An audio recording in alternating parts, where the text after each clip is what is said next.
Looks like we are live. Hello and welcome. Anybody who's tuning in, thanks for joining. I am Alexi. I'm going to be the MC of this game. We are playing Magical Multiverse Tour Cartel, New Capenna Rumble. This is session 1 of 4.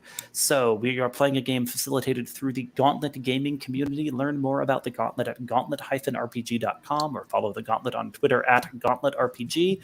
So many cool games being organized each and every month on the Gauntlet. Lots of indie games, lots of games being reskinned and reset, which is one of the things we're doing tonight. This game is Cartel. Cartel is a game of tragic Mexican narco fiction published by Magpie Games and designed by Mark Diaz-Truman. It is inspired by media like Breaking Bad or Once Upon a Time in Mexico, and it tells the story of the war on drugs from the perspective of people on the ground, cops and criminals, and everyone who is caught up in that tangled web. We are doing a reskinned version of that game. So the mechanics are all from Cartel, but our setting is going to be different. It's not going to be Durango, Mexico. We are going to be playing in New Capenna, one of the planes from the multiverse of Magic the Gathering.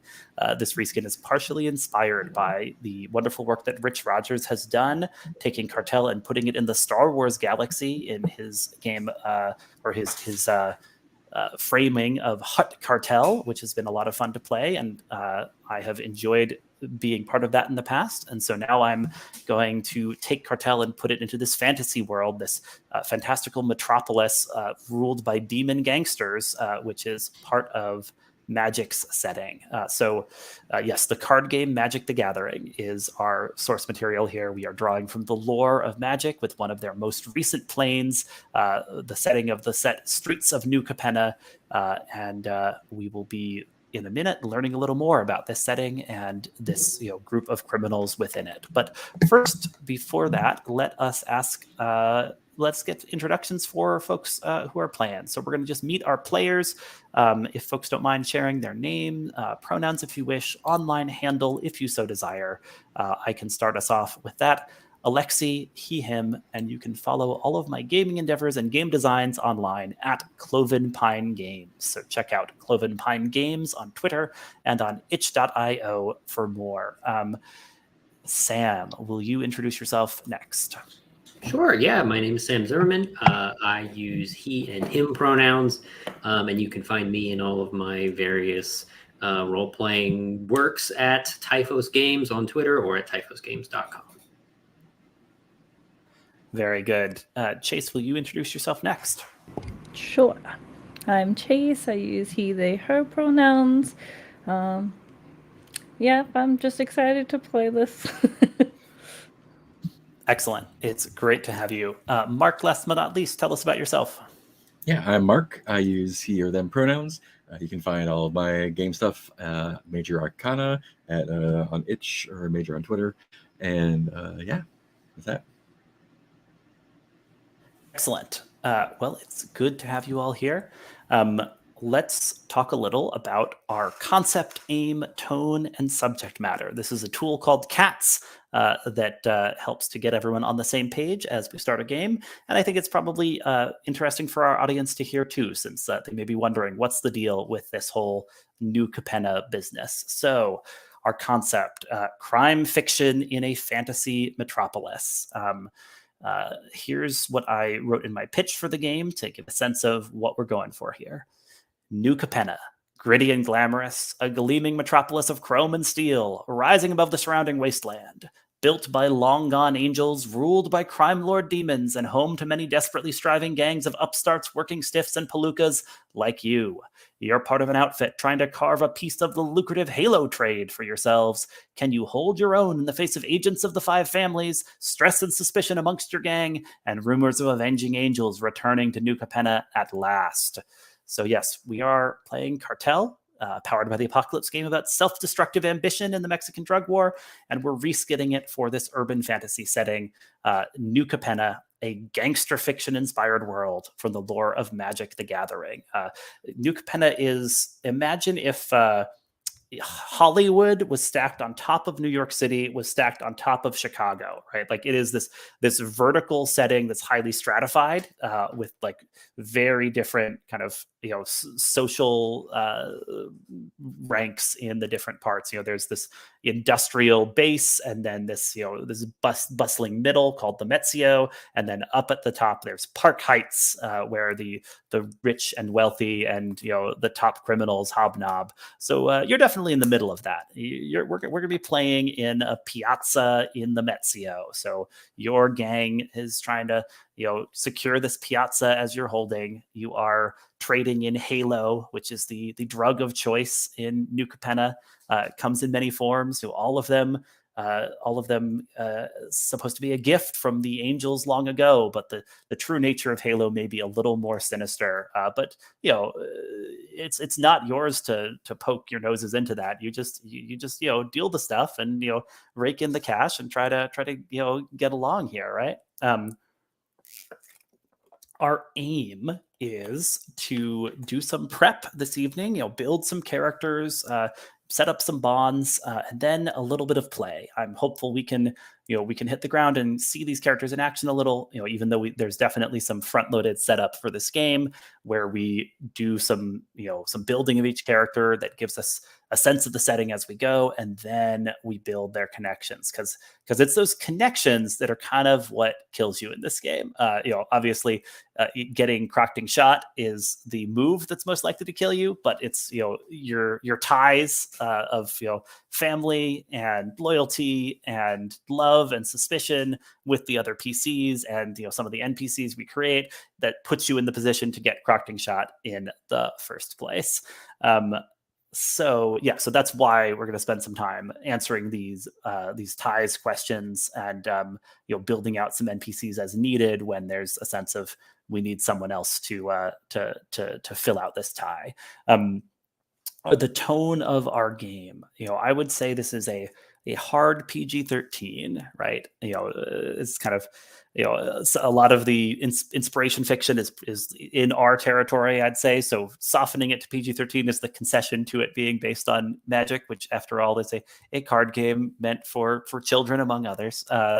So we're doing crime fiction, with a little bit of kind of a fantasy gloss on it, defamiliarizing it a bit, so that people don't have guns per se. You've got these magic sidearms that shoot lightning, though they can still shoot someone dead. Don't you worry about that. That's kind of where we're at, right? Like it's a gritty city, but it's got just that that patina, right, of 1920s glamour and Art Deco that makes it go down easy a little bit. Subject matter built into this game are violence and drug abuse and emotional abuse and just people making bad decisions, because a key kind of currency in the game is the stress that you accrue, and to get rid of your stress you have to eventually make one of these stress moves. You lose yourself in a substance, confess your sins, dish out a beatdown, or verbally abuse or shame someone you care about.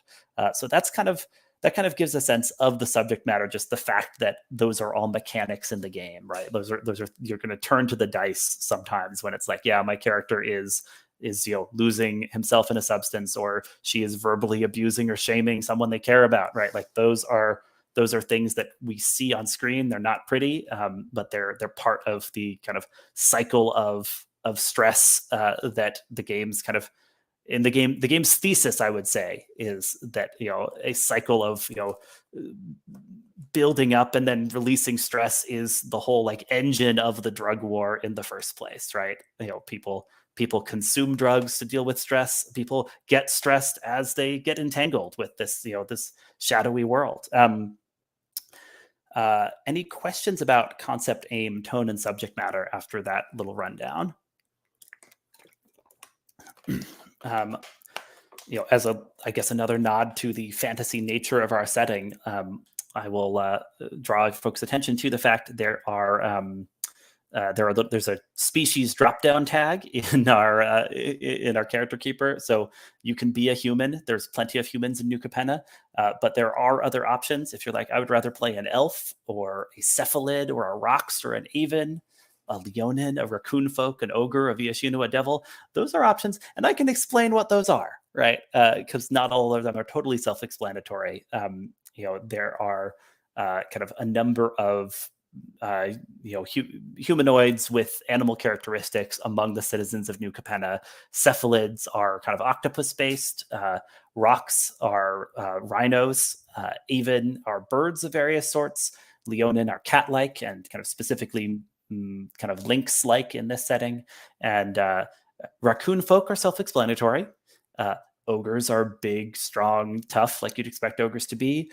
Viashino are lizard people, and in this setting, they're kind of aspiring dragons. Many of the Viashino are big fans of Ziatora, the demon dragon leader of one of the 5 major crime families. Yeah.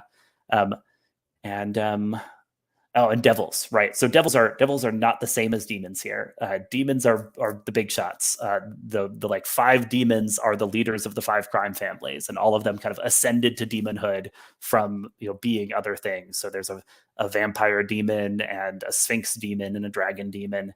But devils are kind of more goblin-like, right? They're these more diminutive folks with red skin and little horns and pointed tails who kind of get into mischief and or crime.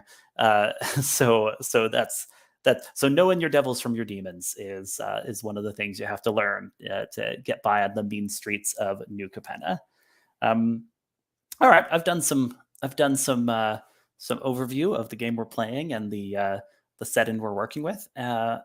Are folks feeling like they know what they need to build characters? I think I've chosen. How many moves do we start with? Ooh, I believe the keeper will say if you hover over the moves cell. Yeah, I think those got kind of pre-populated for the sake of our game.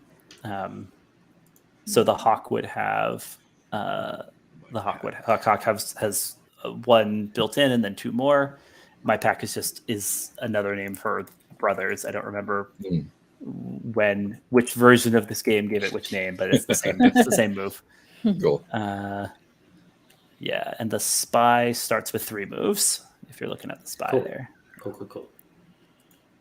Would we rather have the broker or the spouse? Both good. They're both pretty good.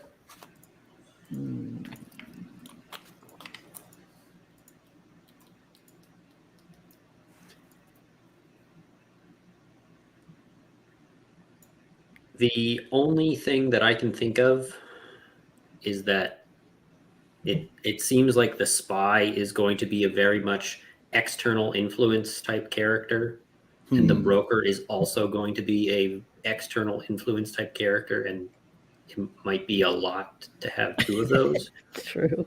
Oh yeah. The spy is the outside influence, right?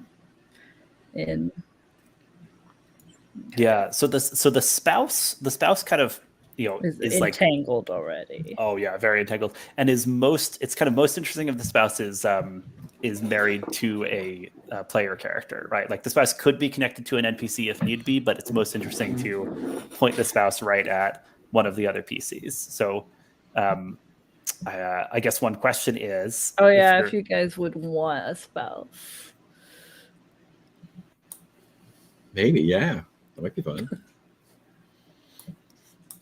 Because if that's not a problem, that'll be the spouse. It's interesting, different play mechanic. Yeah, lots of fun ways to play around with stress with the spouse moves. Absolutely. Cool. All right. If we're feeling that, I'm gonna hide some of the other columns here, and if we get more players in future sessions, which we might have 1 more player joining in the future, then I will I will unhide those columns as need be.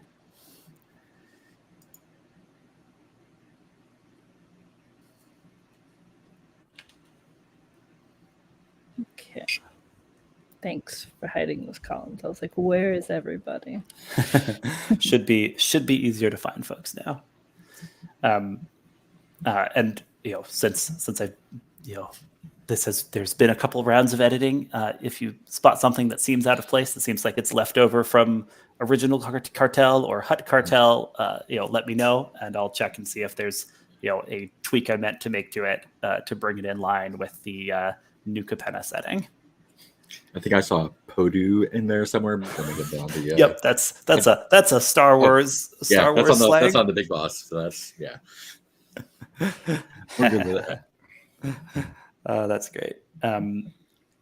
Cool. So, the folks who have characters all set, are you ready to start introducing them, or you're still making some final choices there, Mark? Yeah. Are we? Is there? Are the attributes set now, or do we add a point or stats? You get to add +1 to one of them. Okay, cool. And don't add it to heat, because heat is bad. Cool. When you roll the heat moves come up rarely. They're kind of when like things are going really bad and you're like walking away from a messy crime scene or straight up running from law enforcement, and rolling high is bad. So the folks who have low heat are sitting pretty. Folks who have higher heat are in worse shape when the MC demands you make a heat move. Nice. But yeah, otherwise put a +1 to one of those stats, and you can glance at the basic moves to see what they all do. Yeah, I'm good. So for my moves, it says when I hover over, it says I get protective, and then 2 more. Is that supposed to be love and marriage and 2 more?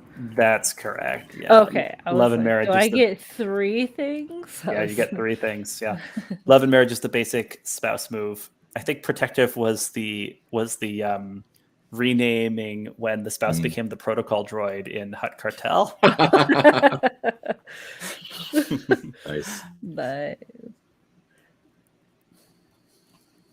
Yeah, I noticed that some of the earlier when I was reading it, some of the spouse moves actually said droid moves, and I was like, I'm sure this was just a copy over thing. Yeah, absolutely. If you I will do another check to make sure I catch all those. But indeed, we're kind of back to the spouse after a detour into this playbook becoming the droid for Star Wars. It's like, in New Capenna, a naive spouse who's kind of trying to figure out what exactly their spouse is involved in. Like that makes perfect sense. That fits these kind of mobster gangster story tropes to a T, I think. Cool. Sam, will you just start us off by telling us about your spy character? Sure. So the character that I've put together is Cormella Jean, and she is a up and coming wizard sorceress who is actually working for the Obscura. And the Obscura are the kind of information brokers, secret stealers, ones who know everything and know things before they're going to happen. Because when you have divination, you can predict when the drug deals are going to go down and stop them before they even start. Things like that. But she has been assigned to infiltrate this kind of lower tier gang to try and get them to clean them up and get them aligned with the Obscura so that they have more allies, kind of a thing. But this is her first assignment. She has no idea what she's doing, and is definitely over her head and is probably going to get herself into a lot of trouble. Okay, nice. So a spy, but not a seasoned spy, it sounds like. Absolutely not. You do, the playbook does call on you to kind of pick out some mistakes or compromises you've made in the past. Did you get to make selections there? Yeah, so I picked that I helped cover up a murder, and I trafficked Halo to kind of get the Obscura's attention and let them know that I knew what I was doing. And then they said, "Cool, we're gonna actually like assign you a thing, but good luck." Nice. Okay, so that was like a job you worked to kind of gain the attention of your handlers, your superiors here. Yeah, basically. Oh, that is fascinating.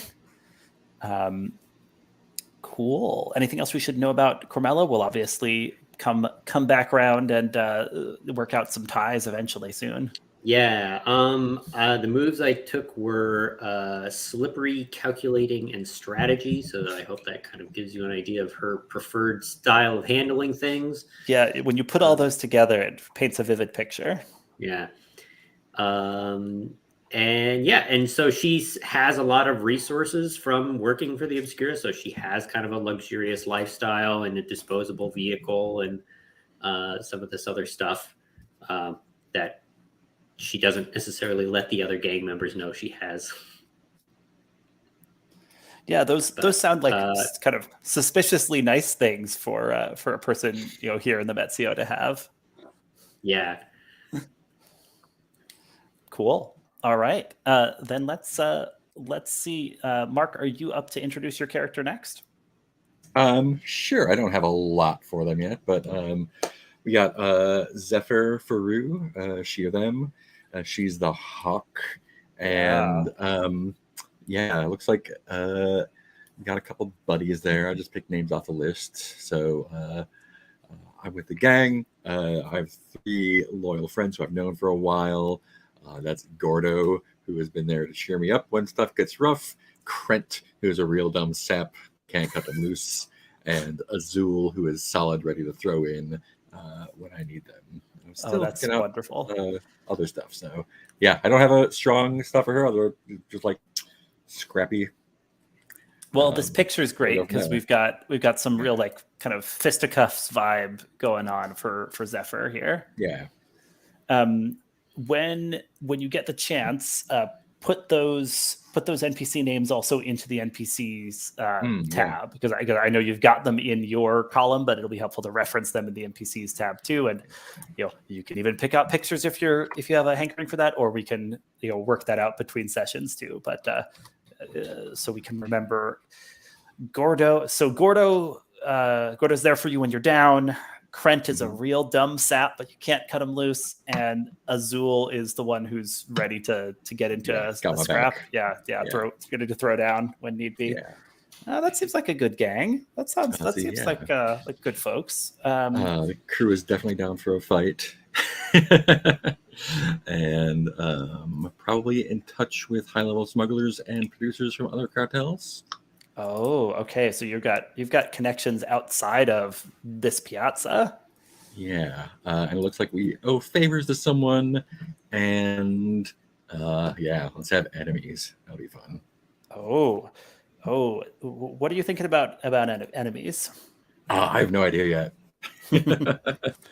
Someone bad though. So, folks you've pissed off at some point. Yeah, fair enough.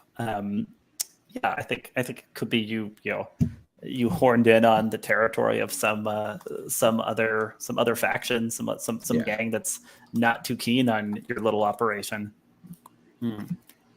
What are the kind of like main like jobs you do for the gang, Zephyr? Is this sort of thing where you're transporting the Halo, or you're primarily like being an enforcer, like coming in when somebody needs to get roughed up? Like what's the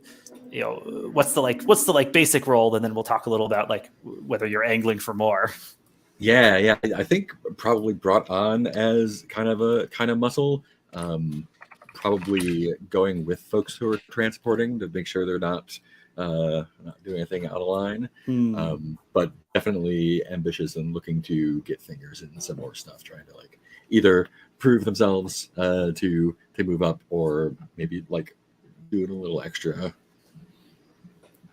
Yeah. Okay. Cool. Better to ask forgiveness than permission, right? Like that's what Gangsters are known for their forgiveness. Yeah.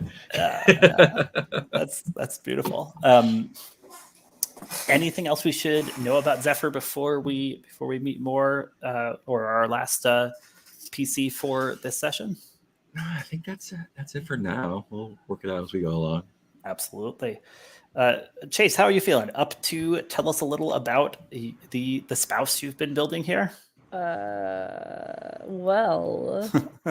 I got so far is that Azazi is going to be kind of like the anxious, exasperated, down and out spouse that's trying to keep a crumbling thing together. I picked drama queen and eat something as two of my moves.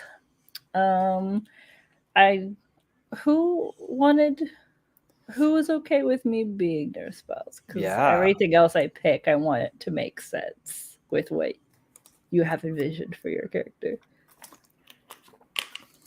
Because so far, what I have picked is I was thinking that maybe he's like, they're trying to establish a new business, but it's like kind of roadblocks because not getting all the information to start the new family business.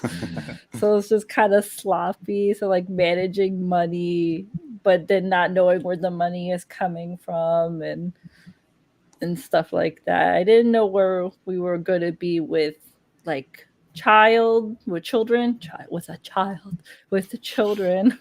Whether or not there's a like a secondary school, a secondary is that middle school? I'm American, so. I mean, yeah, there's middle school stepchild. There's every chance of that, as long as folks and are I on board. Trouble sibling and always a good one. Yeah, have some family baggage. And the non-profit board I was thinking of, or just doing gossip and rumors. Okay, yeah, these are fun. These are kind of like the things you do for the family, and you get to pick.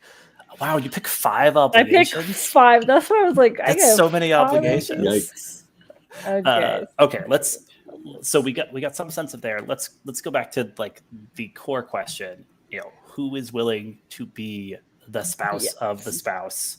My spouse, the esposa. Yeah. Mark, what do you think about that? Yeah, I'm not sure Zephyr has the space in her life for a spouse right now. Yeah, beating people up, is a job that really really takes all your like commitment. All of the brain cells. What few are left? Sam, what do you think about Cormella here? I think it could work. It's definitely going to be a lot more complicated to have the spy with the spouse. Right. Yeah, it's a big choice. But I'm down for it if you the players are. I think it could work. Then it gets to be a question of how much have I told you, how much haven't I told you? I'm assuming I've told you like the bare minimum because that's the narratively interesting choice. Oh yeah. I think the spouse always starts out like largely in the dark, with maybe inklings. Moved. Yeah, with maybe inklings of like there's something my spouse isn't telling me. Yeah, and I love that. So maybe I've got the like. I picked that I have like luxury lifestyles, like a loft in the city. We have this new money that you don't know where it's coming from. I'm just like, okay, I could do dinner parties. Yeah. Okay. So Azazi is the spouse of Cormella. Okay. Yeah. It's coming together then. We picked out some fun moves. We were talking about obligations for the family. Yeah. I see that Azazi has a tie for a cousin, maybe, or a sibling. That might be fun for Zephyr if you're into that. Yeah, I already picked troubled sibling, so if you want to be my sibling, Yeah, I'm troubled. totally fine with that. Oh man, Zephyr is the troubled sibling. All sorts of trouble. Parentheses, put your name down. Beautiful stuff. So one more time, Chase, Azazi's kind of responsibilities for the family. Let me just make sure I follow what you picked there. Oh, are you muted? I picked starting new business, managing family finances, trouble sibling, Zephyr, Yeah, dinner parties, gossip, and rumors. that makes sense. All right, so this is and of course if your spouse is a spy, she's going to be interested in whatever you can learn through gossip and rumors, or whoever you could bring to dinner parties. But she's not going to be forthcoming about why she's interested in all this stuff. It's going to be great. She has this professional interest. Yeah. And you have a secret of your own, however. So, Azazi, what is your secret? Yeah, the spouse is an innocent caught up in all this, but it's not that they don't have a secret or two of their own. Oh, is it 2 secrets? Maybe I think you're supposed to pick 2 secrets. I'm supposed to pick 2? Oh, wait, did I scroll up? Did I miss it? Wait. There should be in the character keeper a little drop down of what's the secrets you're choose one secret.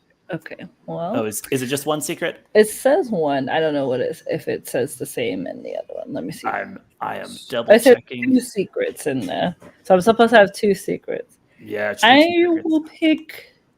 My first one is going to be. I have an addiction. Oh, it errored me. No. Is the keeper being it's unhelpful being here? It's okay. I will write it down. Addiction to los drogos. And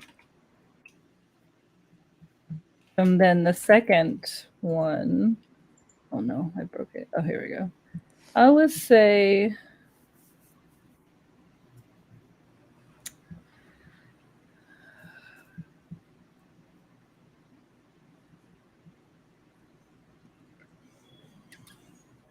I have a love child. Wow. Okay. Nice big swing on these secrets. Let me let me ask a question or two, and we'll also learn more as we go. But how old is this love child? I say young elementary school. All right. And are you in touch with them, or just secretly funneling money to whoever is raising this child? Secretly, the child doesn't know I exist. So this is a child, from your younger days, whom you kind of retain. You feel some responsibility towards still, but your current spouse has no idea about this kid. Yes, correct. Oh. Is this Cartel or is this Pasión de las Pasiones? Jean. It's amazing stuff. Let's do a round of since we already started coming up with some of these things. Let's talk about ties. So we've got 3 folks. I believe everyone has 3 ties on their sheet. So let's fill in at least.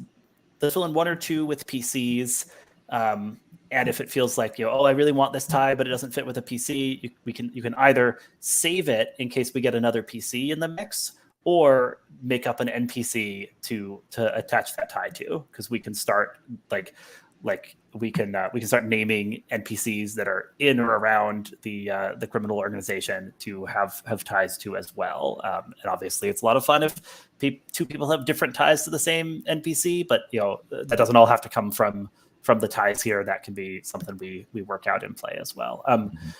Let's go back then to Cormella. Cormella, if you would take a look at your ties and tell me if there's one you want to point at another PC here. Yeah, so I'm immediately looking at that last one and thinking Zephyr would definitely think that I'm a trusted ally, but I'm just setting him up to take the fall. Oh, you're setting them up to take the fall. Okay, I think that fits very well. And then I've got this tie with Azazi, but it doesn't really fit any of the other ties that I've got listed. So I'm thinking I might save them and either use one for an NPC or use one for if we get a fourth person. Yeah, because neither of the ties you have written there work really for makes sense a for person who's currently your spouse. The second one could be an ex-spouse, but we don't. Yeah. You decide if you want one of those. Around in the city. Cool. All right. So we've got this tie at least. Zephyr thinks you're a trusted ally. The truth is you're setting them up to take the fall when things inevitably get messy. That sounds good to me. Yeah. So how did you convince Zephyr that you were truly her ally, Cormella? I think that I came in and helped Zephyr in a scrape where you got yourself in over your head, and you don't really know how, but Cormella managed to kind of sweet talk some rival gang that was either had beaten you up and kept you somewhere, or held something over you.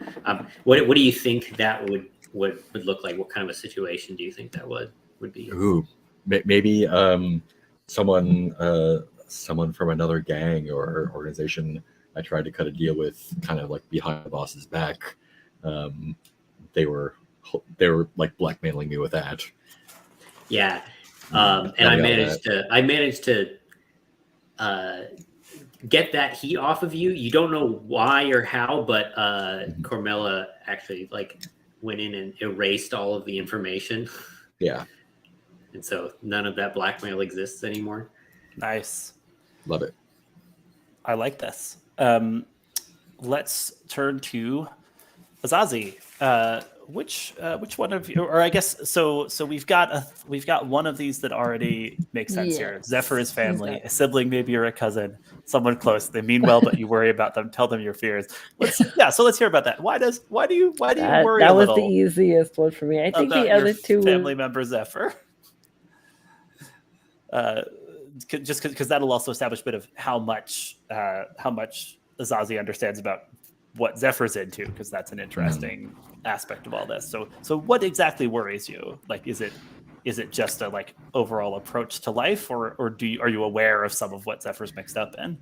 I think I'm aware that Zephyr gets. I'm thinking into brawls and fights, and they come back kind of exasperated from battles or something like that. I know something's going on, but I don't know the exact detail. And it's worrying me, but I never get clear answers or don't have time to get clear answers. Yeah. Kind of like that sibling thing was what's wrong? Oh, nothing. Don't worry about it. And they just walk past. Sounds right to me. Any of these other ties, things that you want to point at a PC or come up with an NPC for at this time? I wonder if I could just save them and see what NPCs come up for now. Yeah, that works. Please save those. Zephyr, I see you've got some thoughts percolating here. Well, clearly Azazi disapproves of my work, even if she doesn't know exactly what it is. Or he doesn't know exactly what it is. Yeah, so that seemed like a gimme there. Yeah, and pretty much was the flip side of everything Shay said. Getting into trouble and brushing it off. And yeah, I think Are you the Yeah, go younger for it. sibling? Is that I like believe I am. Yeah. Yeah, I was getting that vibe. I just wanted to check that. Yeah, Yeah. so Zephyr is the younger sibling, always getting into trouble, and Yeah. Azazi is the worried older sibling to them. Yeah. Love All right. Real life. I think Cormella gave me some new responsibilities lately at my request. And I love those coming from Cormella, because of course, who knows if those responsibilities are things that like the higher ups of the cartel have any idea about. What sort of responsibilities were those? Yeah, Cormella, do you have anything for me there? I think that you maybe were sent to kind of rough up some people, get like a protection racket kind of a thing going in this neighborhood that the group is trying to expand into, or and I was like, hey, maybe you should go help out, like encourage the locals to get on board with this protection that we're granting them. And by the by, it's also currently owned by another enemy of some other group that I'm trying to doff. But awesome, I love it. Oh, so okay, we've got some good ties built in. I should have checked about keys before, but why don't we check about them now? So everyone, you kind of pick 2 keys that are active, and these are ways you get XP. They all have kind of a buy-off condition for like doing something to sort of dramatically turn away from that key and get a whole advance at once. But you can kind of hit the key to get XP as you go. Mark, tell us about Zephyr's keys. Yeah, Zephyr has ambition, so I mark XP when I get someone to give me a job that was supposed to go to someone else, and then I can clear it in advance when I seize the day and ask for forgiveness instead of permission. Amazing. Super on brand. And I think I'm also taking faith, which is I mark XP when I willingly enter a dangerous situation without precautions or deception.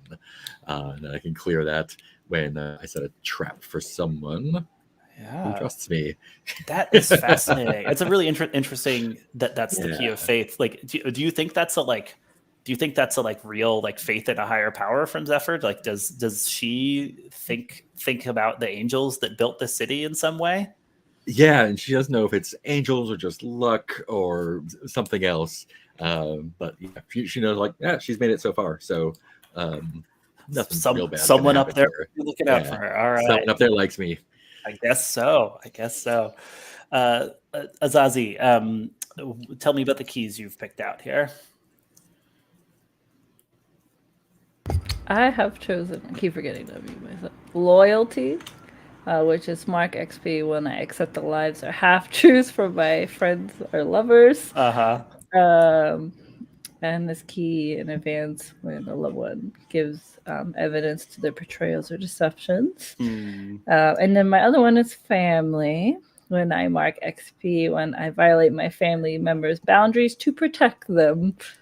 And I clear in advance if I allow them to be hurt or harmed when I could have intervened. Okay. Yeah, that tracks. That makes sense to me. And Cormella, tell me about your keys. I picked clean, which is mark XP when you try to convince someone else to do your dirty work. And then I can clear it in advance when I cross a line that exposes me to retribution. And I also picked daring, which is very similar to faith. Mark XP when you willingly enter a perilous situation without precaution or deception. And then clear this key in advance when you retreat from a messy situation instead of risking further failure. Okay, that's fun. All right. That tracks for me and makes sense for our spy. One thing I'm going to throw in here, because I'm kind of, I'm gonna make an executive decision. Say we've got an NPC crime boss here, and I'm just gonna use that picture I put in there for the playbook. Our boss, right? Big boss, honcho of this particular operation is a tough old rocks. This rhino humanoid known as Don Severo. And I'll put Severo into our NPCs tab, but just throw in that picture in there so we can all be imagining the same big boss here.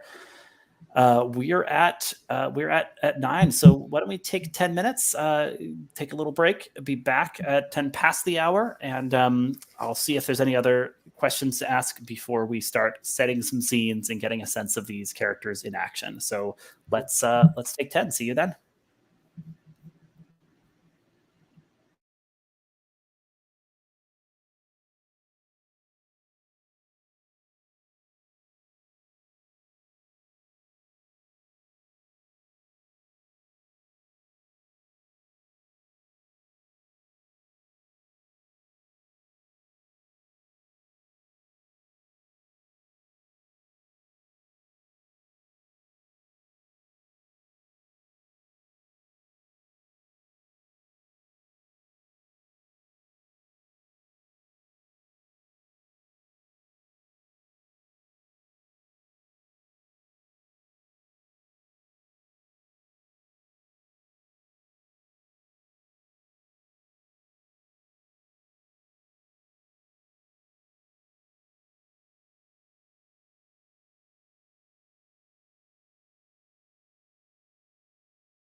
Welcome back.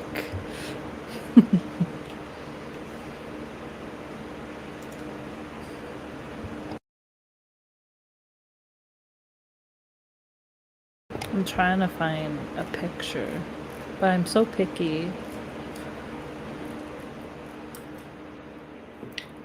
It helped that I started from a card, so I could just go and find the art for that card. True, you had the physical. Yeah.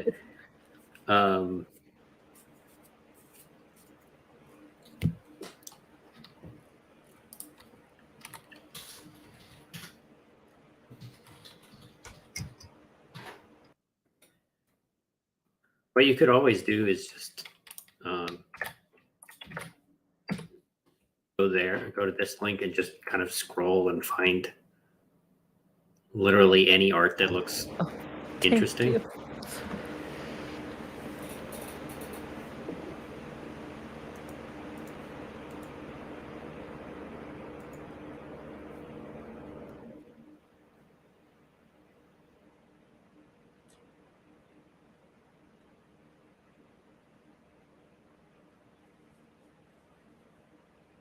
It's gonna be interesting to find one that doesn't make me look like a complete badass. Yeah, there's a lot of like cool wizards. That's the trick, right? Like, you know, what is the art that represents I'm a civilian? I am not I'm just a a dude. cool combat wizard gangster.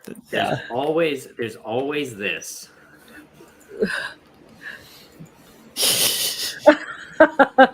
True. Just imagine a suit. All right. Welcome back, everybody. I was doing a little brainstorming, thinking through where we might be kicking off. So I think I have some thoughts about how we might first see these characters. So we get our establishing images, right? You know, the glittering heights of New Capenna, and then, you know, we move down right into the bustling Metzio, you know, where elves and raccoon folk and cephalids and humans all, you know, rub shoulders, going about their business.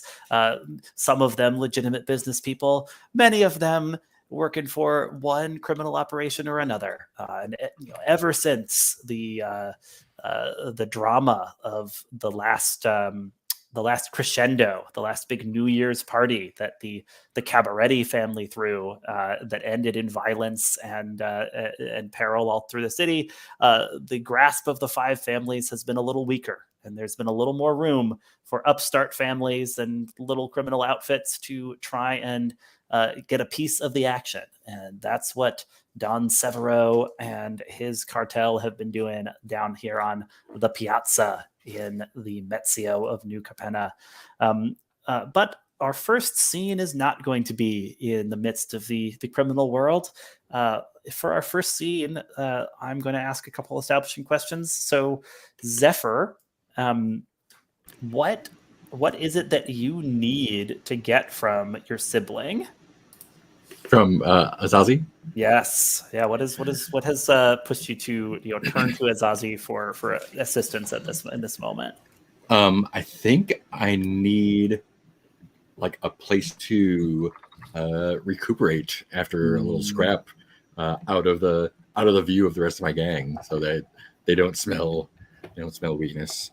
Oh yeah, absolutely. You can't have them around while you're while you're kind of pulling yourself together after just after like a day rumble. or two tops, no problem at all. Just a little scrape. And that makes sense because in fact everyone starts off with 2 stress because this lifestyle takes its toll. So go ahead and mark 2 stress, you know, if you don't already have 2 stress marked, and remember that when each session begins, if you have less than 2 stress, you reset to 2 stress. So you're never rolling in totally stress free, except possibly the spouse, who has a special move for this. But I think I'm just double checking the way that move works. You've got this think about the family. Yeah, when there's a stretch of downtime in play or between sessions, I'm gonna not have that trigger at the very beginning. I'm gonna have that be between sessions once we've started. So if you roll well on that, though, you'll juggle your responsibilities well and be moving in without stress, which is just peachy, right? So Zephyr, you are looking for a place to recuperate away from the prying eyes of your gang, and so you turn to your sibling. Azazi, where would Zephyr find you if you're going about your day on a normal weekday here in busy New Capenna? Where might your sibling be able to track you down? Probably at a building I'm trying to buy, settle to be the new business. Oh, right. Yeah, because you're working on this new business. What is the nature of that business? Like, what's the kind of planned job or service you're hoping to provide? So my spouse's lifestyle is a luxury one, so I'm thinking some kind of luxury shop. So probably a flower shop. Nice. And flowers are a luxury, right? Because this is this whole world is the city, right? And the kind of wasteland all around that nobody talks about or cares to remember what happened to. So cultivating flowers requires greenhouses, requires work to kind of hard earned dirt for fertilizer. Right. Yeah. So instead of crops, it's flowers. So you are scoping out. You're scoping out, the site of a failed tailor shop, right? Thinking the flower. This could be where the florist is, right? Like this could be the place. When Zephyr, how do you kind of barge into this? I probably come up behind him and probably a little bit shorter, so reach up and put my hands over his eyes from behind. You're ah! Just kind of freeze. Gotcha. You've got to stop doing that. What if one day I didn't freeze? Then what? What would you do? You haven't been able to take me in a while. What? Besides that, what are you doing all the way out here anyways? I just need to I swung up by your place and you weren't there, and I was wondering if and probably have a jacket on and maybe a hat and just sort of hiding whatever bruises or bang up I have. And just I just need a place to. I just need a little break for a day or two, just sort of. I'm not laying low or anything. I just need to rest up. You need a place a day or two, but not laying low. Are you trying to get a job, perhaps? No, I've got. I have money coming in, so. Oh, I've heard that one before. And I've most of the time been able to do it, so. You'll be hearing it more in the near future, I'm sure. Well, if you're looking for a place, you can help me look for a place as well. How about that? Hey, are you proposing a deal?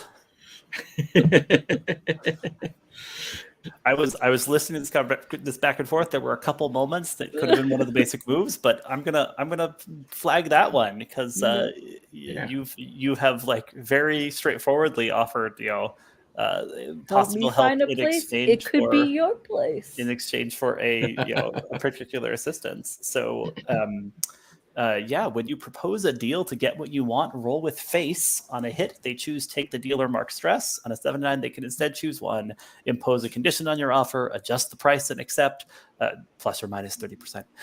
Point you at an interested party. I feel like this might be a deal that we can all get behind, but I'd love to engage the dice and see what happens a little bit. So Azazi, give us a sense, what exactly are you kind of offering and asking for when you say this to Zephyr? So Azazi would be like, to put it into more particular terms, you help me find a place to open a flower shop. You work there for 3 days a week. And in turn, half of that money comes back into the business, and you'll have a place to lay low for a while. I said I don't need to lay low. I just need to rest, and work is not rest. Let's roll those dice. All right, so it's a roll with face, Azazi, because you're proposing the deal. Is that where are we rolling? I'm just using sure. real. There's a dice roller linked in the in the resources tab. I'll just put it in our chat here too, so you can find it as need be. If you've got physical dice in front of you, I'm open to that too. But the dice roller can be fun to see what we get. So it's 2d6 plus your face stat. My face. Let me scroll up my little screen. My face is +1. Hey, Nice. Look at me go. Oh. There you go. It's 2d6, right? correct. 2d6. This one. I just rolled. Oh, there we go. Now I hit one. Okay. Good thing you had that +1. Makes it a 7. Unless, of course,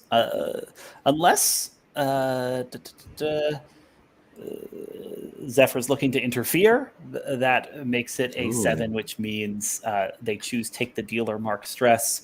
But on 7-9, you can pick one of the other possibilities from propose a deal.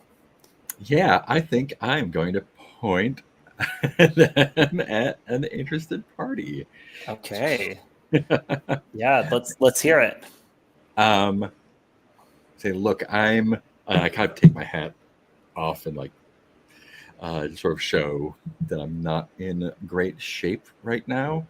No. And just be like, look, to be honest, I'm not in any condition to be working anywhere here otherwise. But do you know my buddy Krent? Oh, your little He's kind friend? he's kind of at loose ends right now at the moment. Now that I'm kind of not, I don't have anything for him to do right now. So maybe he could help you out, and I could just hang out in the back room or something. Just for the sake of our picturing this, what species is Krent? I think Krent is a. I kind of wanted him. What was that? What are my choices here? I have had a vague idea. I think he's one of the dragon guys. The Viashino. Yeah, Viashino. Okay, great. Yeah.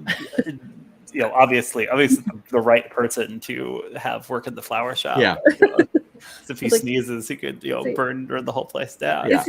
Is he gonna actually do the work though? Oh yeah. He's kind of a clod, but he's a good kid and he works hard. He's not a he's he just needs a little bit of extra sort of mental motivation sometimes, a little help here and there, but once he gets point him in the right direction, he's good to go. And he's not the reason why you're in this condition, right? No, that's all on me. Fine, I'll set up the back room for you and get I don't need much. Just put them down on the floor. I'll be fine. And there's nothing real that you need, is there? I mean, are you in big trouble? Or are you just No. It's just some guys. They're just messing around. So I have to say again here, it sounds like it's possible Azazi is trying to get the truth out of someone. If you're asking questions like, are you in big trouble? Yeah. So would you try to get the truth out of someone, roll with hustle. on a hit, clear 1 stress. On a 10+, pick 2. On a 7/9, pick 1. So if you succeed at getting the truth, you kind of can constrain their options as far as they can't mislead you with the truth, or they can't confuse you with falsehoods, or they can't stonewall you with silence. You may not necessarily get the full answer you want out of them, but on any hit you clear a little stress just for like kind of pushing someone to be more honest with you than they might otherwise have wanted to be. Right. I'm up to turn to the dice here. Yeah. What's your hustle, Azazi? It's a +1. Okay. Please roll to get the truth out of someone, because it felt like you were asking like probing follow-up questions there as you're like as the older sibling. Yeah, it makes sense to me. I got a 10. Nice. So first of all, clear 1 stress, Azazi, and then choose 2 from the get the truth list. Either so 2 of these options. They can't mislead you with the truth, they can't confuse you with falsehoods, and they can't stonewall you with silence. I would say no silence and no misleading. So I can confuse you with falsehoods. So you could, if you tell the truth, it has to be the whole truth, right? But you have your last option is just outright lying, but but partial truths are off the table. That's where you're at, Zephyr. Azazi, tell me, what's the kind of patented older sibling expression that you use to it's the one hand on the hip and the nice. But why though? So the question is what again? What, it sounded like the question was what really happened that left you in this state? Yeah. So was it your friend, and why are you in this state? It was not my friend. I can I can tell you everything if you want to hear it, but I don't think you want to hear it, and I don't think you're gonna feel safe having a flower shop that stays in one place after you hear it. Wow. So, and this is a falsehood in some sense, because you're exaggerating. I think I'm like worse than it really is. I'm in too deep, and I can't bring you into this, or you're in terrible danger. Amazing. And I think punctuating that, there's a voice yelling from down the street, Zephyr! Hey, Zephyr! Do I recognize the voice? Yeah, it sounds like your buddy Gordo. Oh yeah. Though of course, I'll remind you, you were trying to not be recovering near your gang. Yeah. I'm just I'm gonna be in the back. That's Gordo. Gordo. If he asks where I am, I'm not here. All right. Thank you. You're the best. I give Aziz a kiss on the cheek and hustle in the back. So you're scampering in, hoping that you're the best. You totally give Gordo the slip, as it were. Yeah. Cool. Skipping. I'm gonna say you do that, and we'll see if you have to push your luck at some point if Gordo starts poking around more. But but I think we kind of cut away from this scene as tell me what species were you picturing for Gordo? Since we've picked out Viashino for your buddy Krent, so who are we thinking Gordo is? What were the Avens again? Oh, they're birds. They're kind of bird people of many sorts. There's magpie folk. They kind of have city bird phenotypes. Yeah. I think Gordo is an ogre. Just big ogre. Yeah, absolutely. Yeah. So carrying voice as he says, Zephyr, there you are. Right. Kind of comes up and then looks confused that Zephyr's not there by the time he's reached the reach the front of this building. He looks down at Azazi.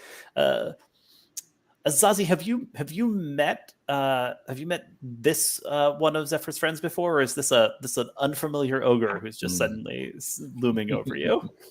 If Zephyr's known them for a long time, I probably have seen Yeah, their bedroom. Zephyr's tight with these folks. Yeah, okay. So Do I like them? Probably not. Yeah, so we'll cut away from Gordo looking down at Azazi, and we'll check back in on that. But I want to cut to our spy, Cormella. Cormella, when you get summoned to talk to the boss himself, talk to Don Severo, where is it that he tends to hold such meetings? I'm kind of imagining with like the makeup of this gang and all the people in it, that this is kind of like a more kind of like a gritty industrial type gang. We've got a lot more like beaters, and we're gonna go out and like mess you up, which really doesn't fit with my whole style, which is very fun. And so I think the like kind of I'm trying to think of the right word. The kind of central hub of the gang is this like old warehouse that used to be some kind of like shipping type building. Yeah.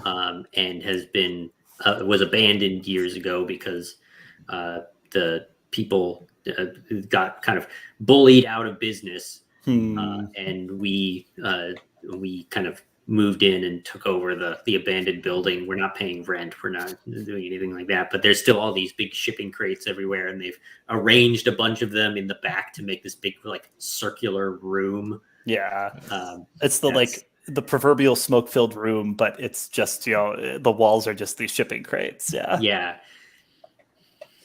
Yeah, absolutely. Yeah, so like we've got like Don Severo kind of like pacing behind his desk that is made, of course, of another one of these long crates.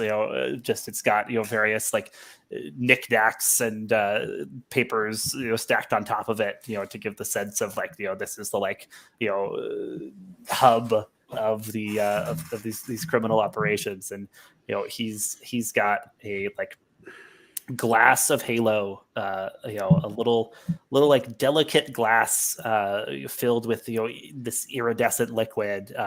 Looks kind of strange in his kind of massive craggy gray rock's hand as he kind of takes a slow sniff of it. Cormella, thank you for joining me on such short notice. What can I do for you? Yeah, always straight to the point, but I appreciate that. Good to keep business first in this line of work. I'm sure you've heard the disturbing rumors. Disturbing rumors? I can't say that I have, or if I have, I can't claim that they're the same. So delicate all of a sudden.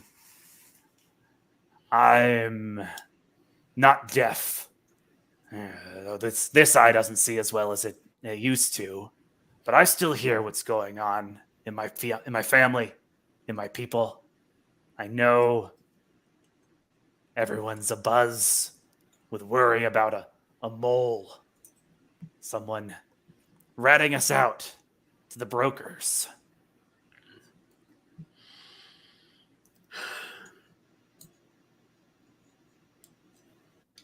I have heard those rumors. And do you have any suspicions of your own? You're a young lady with a good head on your shoulders. What do you think? I certainly have suspicions, though I don't have enough. I wouldn't want to to throw out any names yet without enough evidence to make sure that I had the right person. Don't want to go throwing away good family members. No, that's true. But maybe you could give me your list, all private, like just to see if it matches some of my own concerns. I feel like Cormella is like very conscious that she is probably on this list. Could be. And is going to like, she doesn't have a list ready because despite saying so, she had not heard this rumor. This is news. And I'm not she wants to have a list made up and like quickly come up with something and pretend like she knows what she's doing. I don't know if there's like a mechanical thing to do there. Oh, there's a move for this. It's called push your luck. Yeah, that sounds about right. Right, like the catch-all move here is when you push your luck or roll with grit on a 10+, fortune favors the bold. At a 7 to 9, things don't work out like you hoped. The MC will tell you how you can turn things around if you act quickly, make an ugly choice, or tough it out. So it's not like a good move, but it's a move. I think that fits what she's trying to do, though. Gonna roll with a -1 here. Ooh, is your grit a -1 there? My grit is -1. I'm not good. Yeah. In this kind of situation. All right. So like kind of like in the fiction, what doing is like quickly in your head trying to like think through like I'm trying to names think through everybody there and like that will sound like plausible suspicious. That will sound like plausible like suspicions I might have without making me seem desperate or like I'm trying to throw someone under the bus or it's like a lot of politics that I'm trying to calculate in my head. Yeah. That's a 5. Ooh. Yeah, interesting. And nobody's around to help you. Like nobody's there to No, push I that figured up it's at just all. the two of us. Also, I just had an idea. Maybe if everybody's okay with this, I came up with like the Grinders as a name for this. Oh yeah, like what does this gang call itself? This gang. The Grinders. It's got a good ring to it. Yeah. So Cormella, you like I'm kind of stumbling over my words. Like, some sort of constellation, like fellow grinders. Yeah, there's what's his name? Azul. There's the cephalid bloke. I don't remember his name, and it's very clear that I'm just like listing people. Yeah, yeah. So like Severo like watches you with his good eye in silence for a couple long seconds. Takes a sip of his halo. Another few seconds pass. Go ahead and mark a stress as he like lets you stew for a few minutes here. And then he says, "Interesting. Well, keep an eye out. Let me know if you see anything that makes you feel like these suspicions might be not so baseless. Oh, and one more thing. Just a little minor task that I thought maybe you could assist with. Of course, whatever I can do. That little spouse of yours, throws quite the dinner party, yeah? He's quite the chef. Well, I've got someone I need to impress. Old friend working with the brokers, but perhaps could do some favors for us in the grinders. And I know he's got a sweet tooth. Of course. Good. So anything you need. it'll be the swankiest shindig your family can put together. I'll send you the invite list. I'll be there, and so will my old broker buddy. We will make the cabaret envious. We'll show those cats a thing or two. Sweating profusely.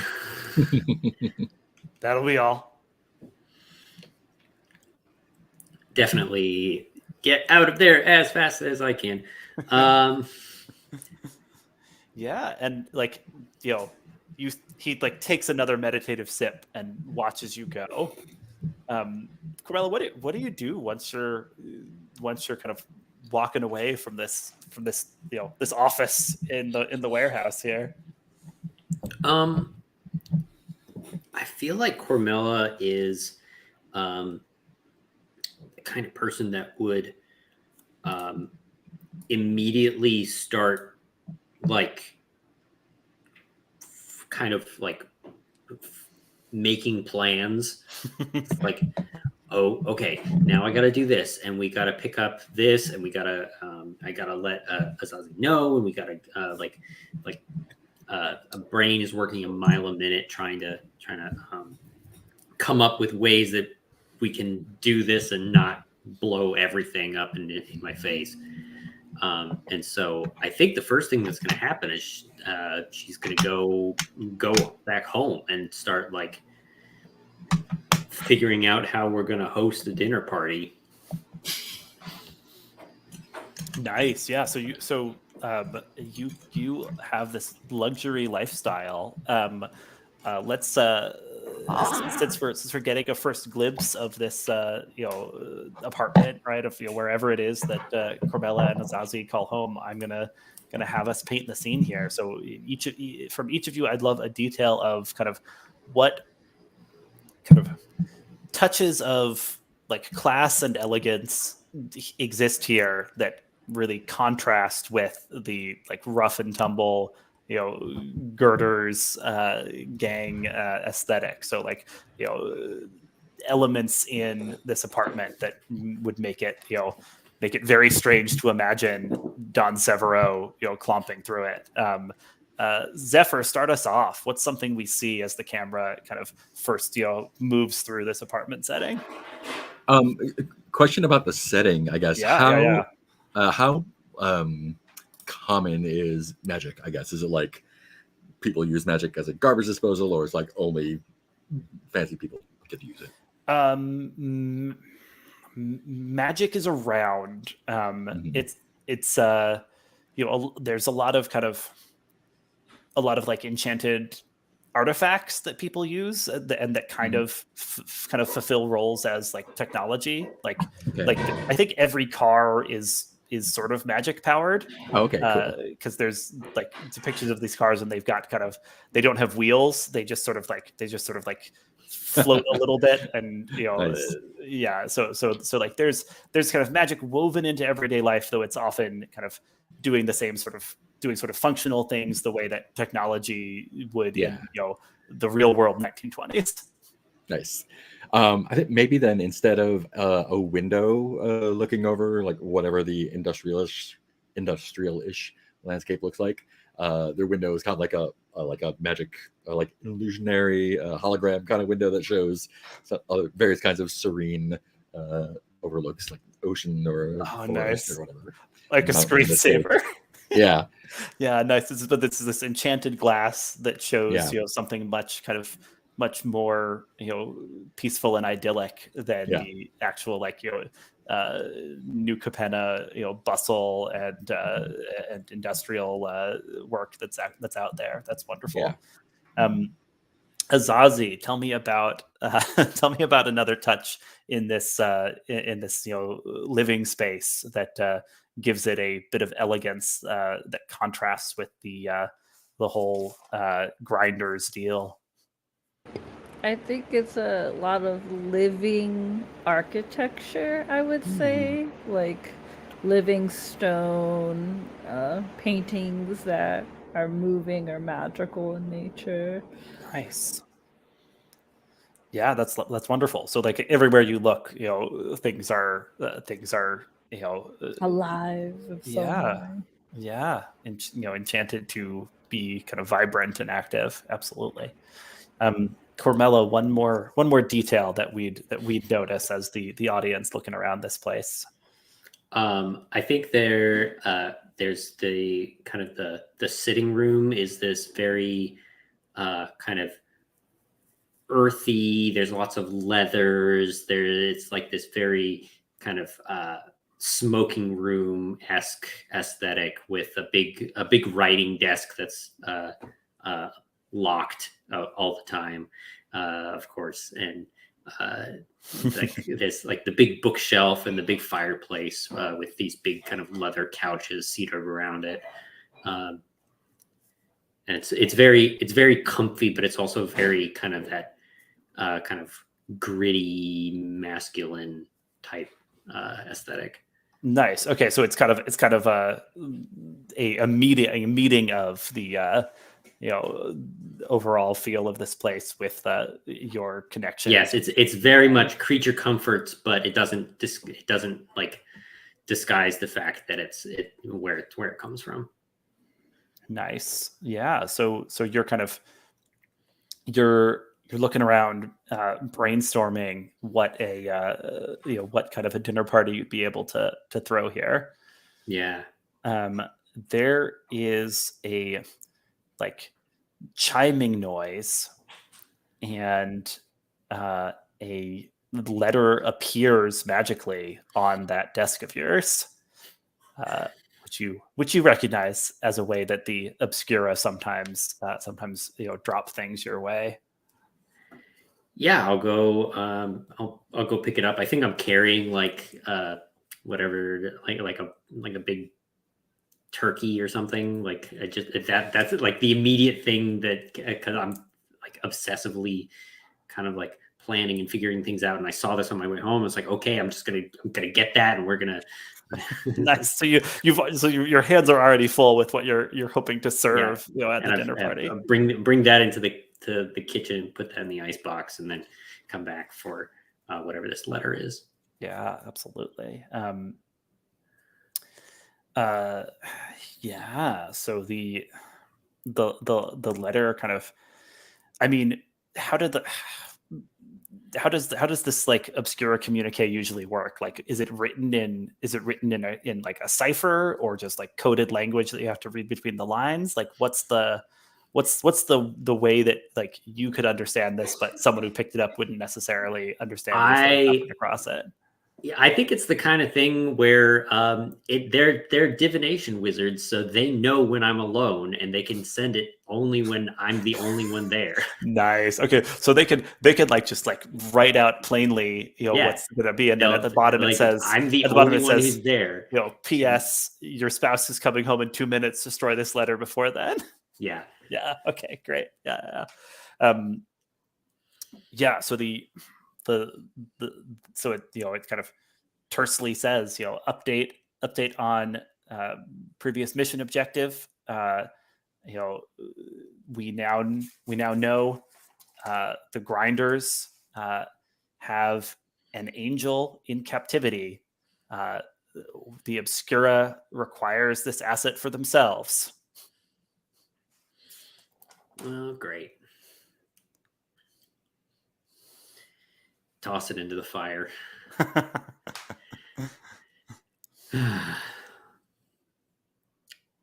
And just the day that I was getting on Dawn's bad side too.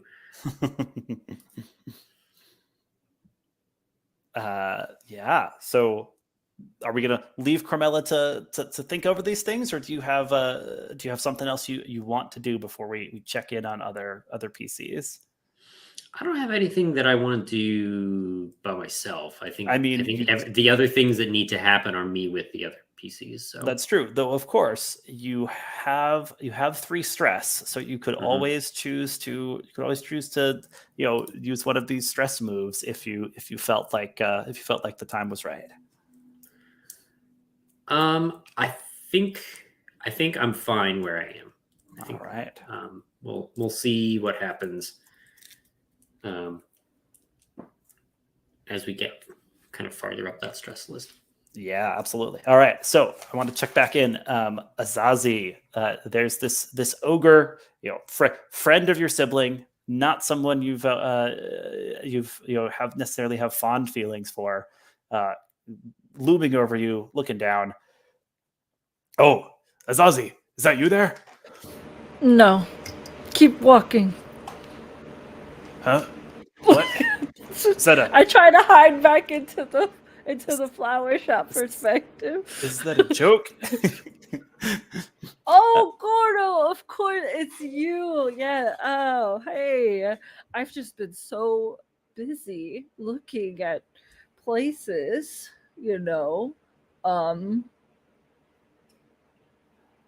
Did Zephyr just come by? I was looking for them. Oh. That sister of mine just runs all over the place, right? Gordo kind of like furrows his brow. Is that a yes or a no? I mean, what? Why? Are you playing hide and seek? Yeah, sort of. But the prize is bigger than hide and seek. So I need to talk to Zephyr. I got something good. Well, I think I can tell you one of Zephyr's favorite places, and you can see if she's there. I'm checking if this is triggering a move here, just because it's always possible it might be, as I learn how the system works. Okay, so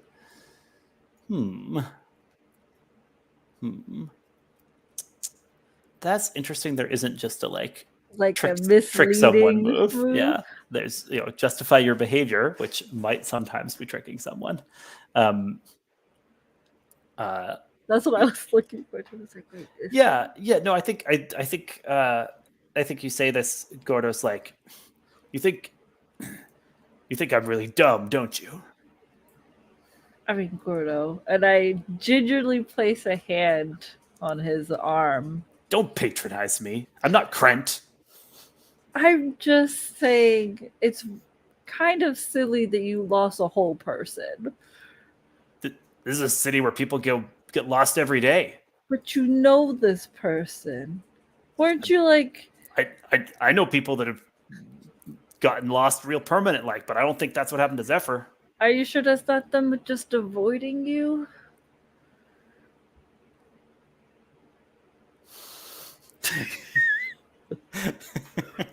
Would that count as verbally abusing him? Oh wow. I think so. I think it has to be a little sharper than a little meaner even than that, right? Okay. But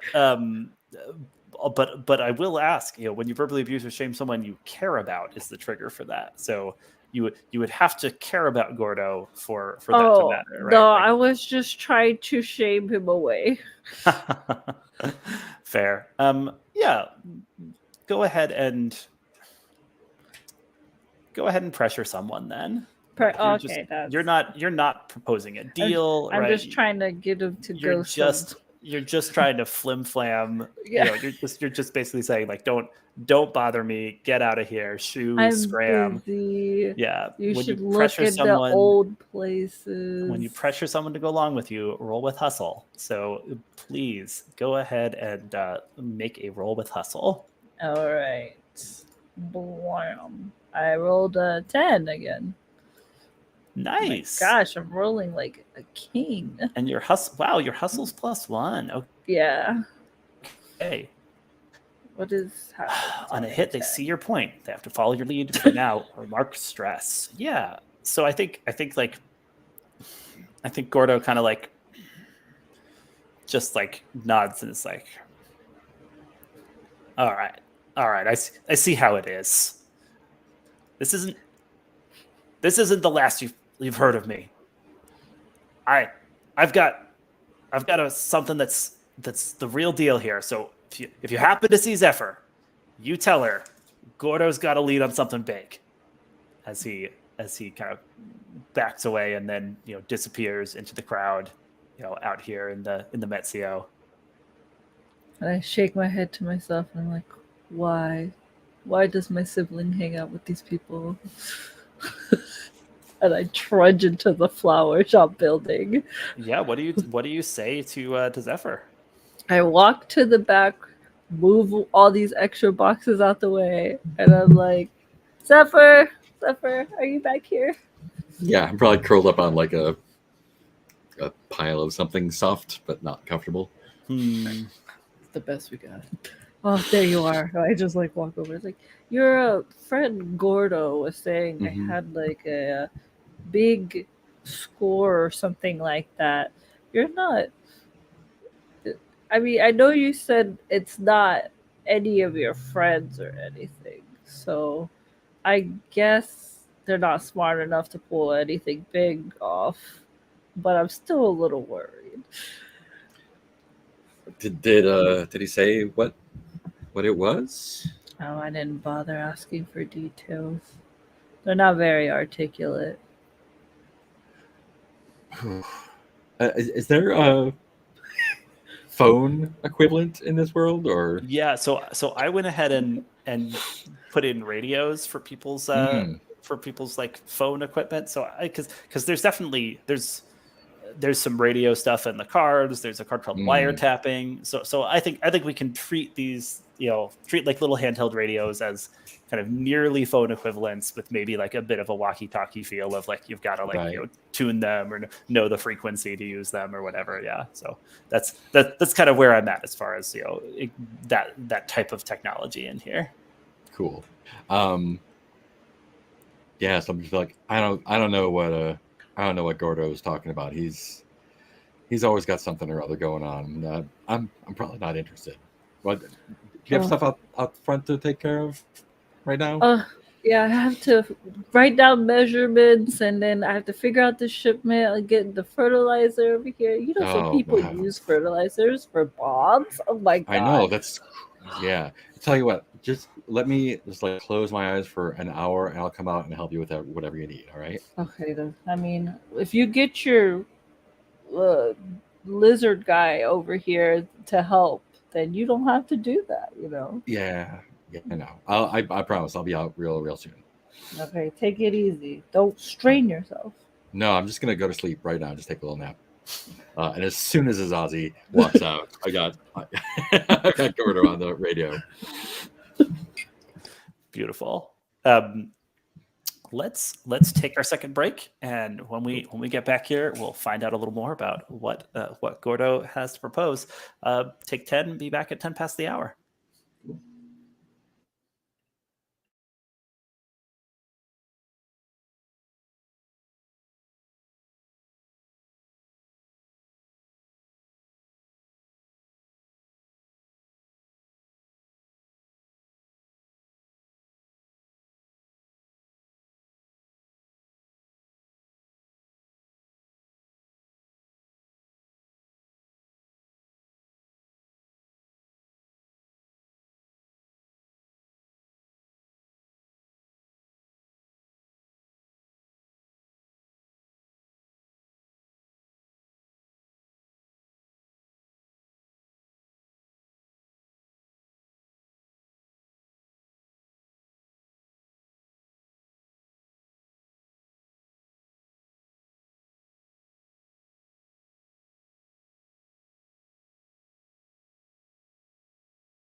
Welcome back. Hello. Hey everybody, how's it going? All right. Just doodling my character. Oh, nice. Just filling up on sparkle water.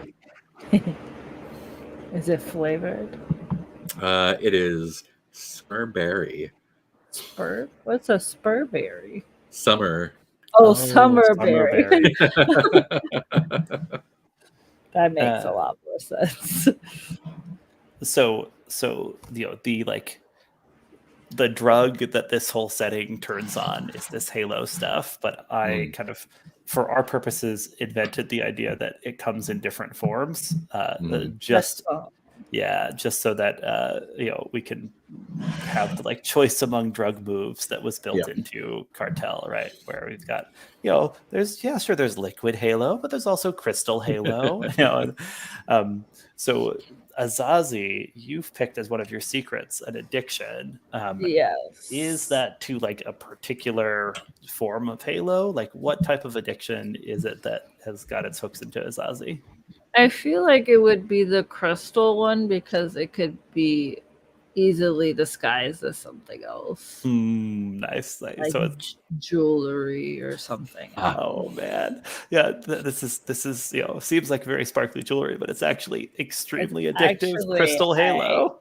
Break it and it's something fun. Yeah. Amazing. All right. Good for me to know, especially if your stress starts building and that addiction starts beckoning. Yeah. All right.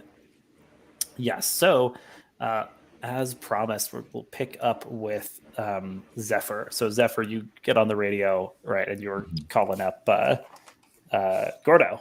Yeah. Yeah. What do you say? Yeah. It's like, hey, I just got a message from my sister that you were looking for me. Or brother. I knew it. I knew he was covering up that you were there.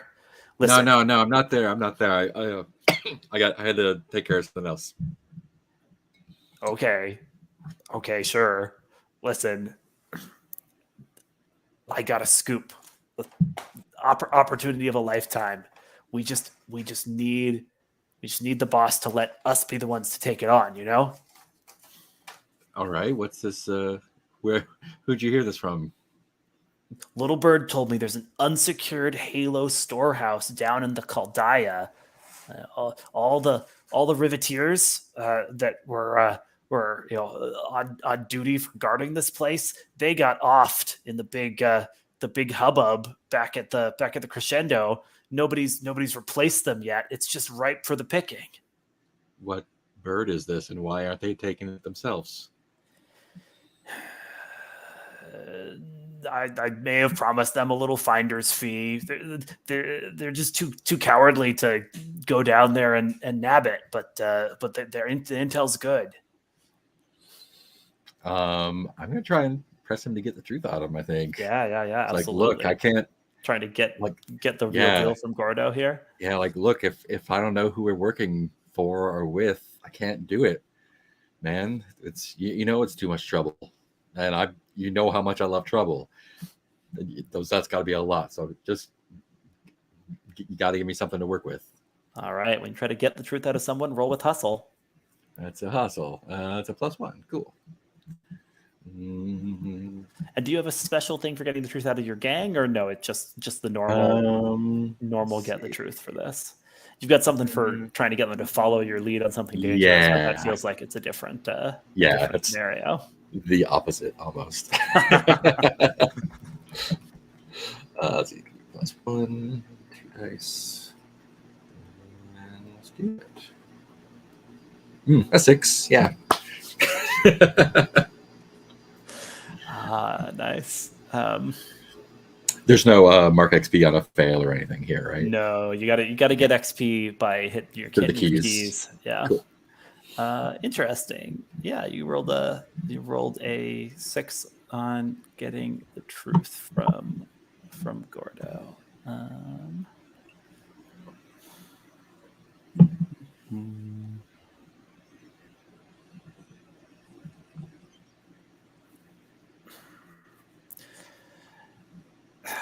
listen, if you're not feeling up for it, I can always just round up Azul and Krent, and we could go ourselves and take it on. I mean, understandable if you're still feeling under the weather.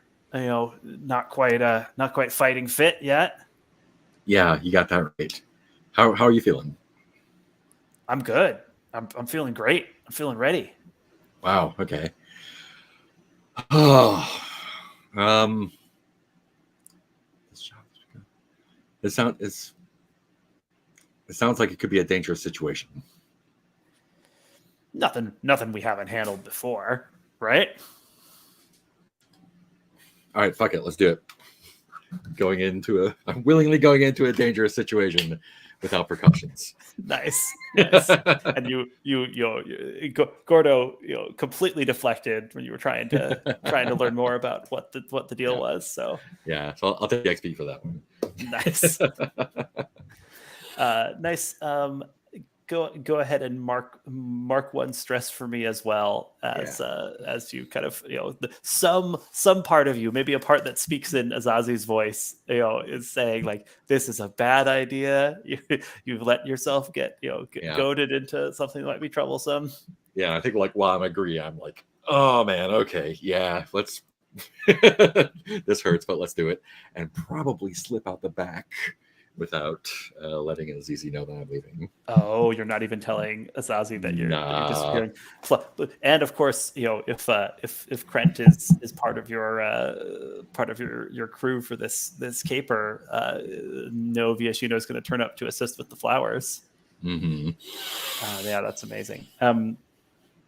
Cormella, let me ask you: Are you going to seek out Azazi at the at the future site of the flower shop, the place where he's been trying to set up shop, or wait at the apartment for Azazi to return home? Because I'd love to get a scene with the two of you, and the question is just where is it going to take place? I like the scene of Azazi coming home and I'm there. Yeah, Azazi, you up for that? You've put in a good day's work trying to envision what this flower shop is going to be, but the promised help never arrived, and if you eventually peeked back, you saw that your sister had made a mysterious Failed on exit. me. Yeah, absolutely. But yeah, so. Oh, and as I was saying in the chat, your move, Love and Marriage, I realize is very powerful since you're married to one PC and siblings with another. So remind me of that +1 ongoing you get when you try to get one of them to do the right thing. I will also try to remember that. Yeah, absolutely. Okay. So like coming home after a sort of frustrating day with the way your sibling just like appeared and disappeared while you were in the midst of all this important work. And Cormella, what does Azazi find when he walks in? You find Cormella at the kitchen table with papers everywhere, and they're like different guest lists with like arrows of who needs to be next to who and who's got beef with this person and can't be at the same table. And I'm like constantly rearranging all these name cards and have tape and string going between all of them. It's like almost the conspiracy board. It's almost a conspiracy board, yeah. I think when Azazi gets close, he's going to just like kind of like, looks like somebody's been taking after my skills at planning parties. Walk over. Oh, okay. Oh, you're here. Thank God. So listen. I may have been in a little bit of hot water with my boss. Which I mean, nothing I can't handle. But in the moment, he suggested that we host a dinner party for him and some of his friends, and they all know how what a wonderful host you are, and I wanted this Oh. opportunity to show off a little bit of Wow. Carmella, I have to ask, wonderful what husband. what does Azazi think your job is? Like when you say my boss, like what like line of work does Azazi believe? You're Oh, I'm an referring to? accountant. Okay, yes, yeah, okay, great. So your boss at the firm. My boss, yeah, my boss at the accounting firm. We handle money, we handle big transactions, but it's all very hush hush. I can't talk about any of it because all the companies will get mad at me. Confidentiality. Confidentiality, yeah. But it's Okay. all very boring, and you wouldn't want to know any of it. I have my own problems. Also. Yeah, Zazie, what do you say? I like to pick up one of the like tables and like take a closer look. It's like it's these are kind of big important names for your company, isn't it not, darling? I'm sorry, I didn't hear what you said. Oh, is this not like big company names? Or are you sure they want me to run this? Or are we? They asked for you specifically. Oh, oh, so I'm humbled by being name dropped. I'm so sad that my flower shop is not ready so I can pick out the bouquets personally. But of course I would take this honor, dear. I will take care of this table for you. I stand up and I kiss you on the forehead. You're wonderful. You're the best, and I'm gonna mark XP when I convince someone else to do my work for me. Yeah, absolutely. And I guess my question, Azazi, are you accepting the lies or half truths of a trusted friend or lover in this moment? Absolutely. So it's a beautiful thing. Marriage. It's feeding into everything. Everybody marks XP in this moment. Then. Very touching. Oh, yeah. So I start kind of explaining all the intricacies of who can't, like all the politics that's going on. And I soak it up because that is the thing that I do. The gossip. Right, yeah. You listen for gossip. What what gossip do you know that I didn't know that you're like, oh no, we can't put these people next to each other? Okay, I'd be like, oh, Susie and Justine can't sit together because they don't want their kids. They got into a fight, and so now they're fighting because their kids are fighting. So we can't do that. I didn't know that. Oh boy. I think it'll go over in a month or so, but for now, it's probably best to keep them. One likes to spill drinks, and the other one likes to yell. So. I love this. Sounds I like love a this, fun like party. party planning montage, right? as the couple is coming up with how this is all how all the pieces need to fit together.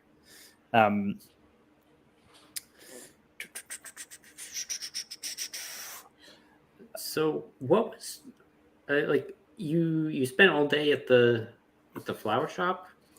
Well, I had to get the measurements together, and then I had to figure out shipments for the fertilizer, and I was getting stonewalled on that, so I had to figure out different routes. Oh, do you want me to take care of any of that? Because I can certainly talk to some people. You have friends in fertilizer? I have friends Enemies in in a lot of fertilizer. businesses. I have friends in a lot of businesses. I'm sure at least one of them is in fertilizer.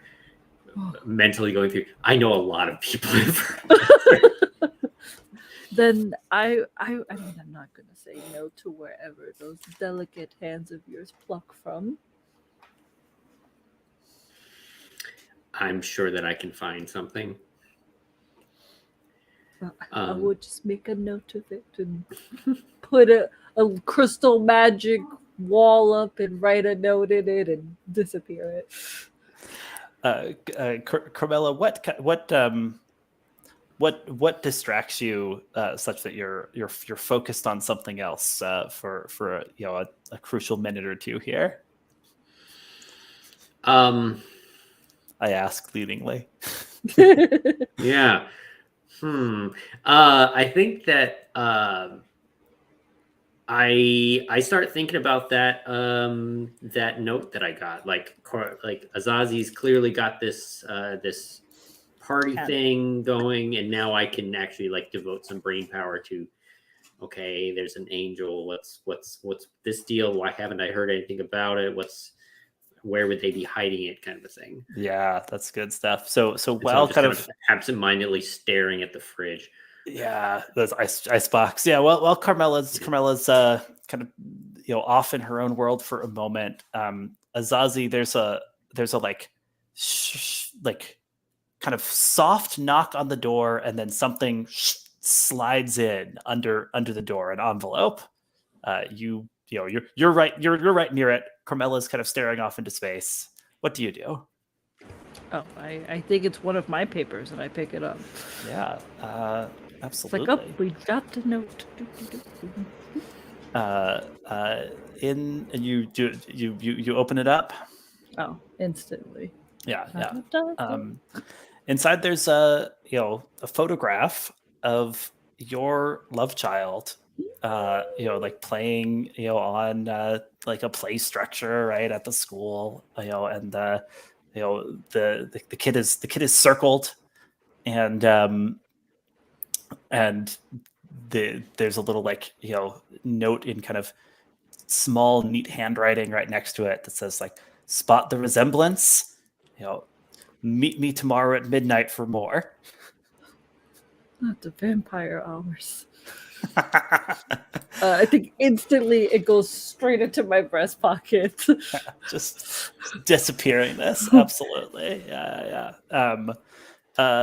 Cool. Do you want to push your luck for me just to like see if you do this without without any complications or without notice? showing that I'm absolutely losing my mind right now. Sure. Yeah. What is that? Push your luck is a roll with grit. I think I have not much grit. Thingy. I have 0 grit. Okay. The modifier. I got a 6.